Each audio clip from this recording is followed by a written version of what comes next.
ஓட வீடியோஸ் பார்க்குறேன், ஸ்ட்ராட்டஜிஸ்ட் கிட்ட பேசுகிறேன். கண்டிப்பாக அவர் கணிசமான வாக்குகள் பெறுவார்.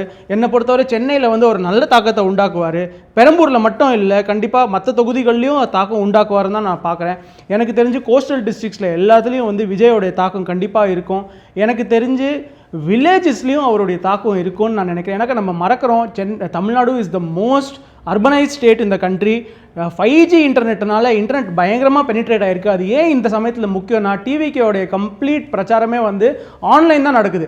ரீல்ஸ் மூலியமாக தான் நடக்குது, ட்விட்டர் மூலியமாக தான் நடக்குது, இன்ஸ்டாகிராம் மூலியமாக தான் நடக்குது. ஸோ அவங்களுடைய விசில் சின்னம் வந்து ஏதாச்சும் ஒரு கட்சி முதல் எலெக்ஷனில் அவங்களுடைய சின்னம் இவ்வளோ பாப்புலர் இவ்வளோ சீக்கிரமாக ஆகிருக்கு ஆனது கிடையாது. ஸோ அதனால் வந்து அவர் கணிசமான கோஸ்டல் டிஸ்ட்ரிக்ஸில் வாக்கு பெறுவார். நீங்கள் சொன்ன மாதிரி சிட்டிஸில் வாக்கு பெறுவார். எனக்கு தெரிஞ்சு நான் ஸ்ரீபெரும்புதூர் டவுன் விசிட் பண்ணேன். ஸோ அதோடைய ரூரல் ஏரியாஸில் கூட அவருடைய ஒரு தாக்கம் நான் பார்க்குறேன். நார்தன் டிஸ்ட்ரிக்ஸில் டெஃபினெட்லி இருக்குங்கிற மாதிரி தெரியும். அது சென்ட்ரல் சதர்னில் இருக்கான்னு நமக்கு தெரியாது.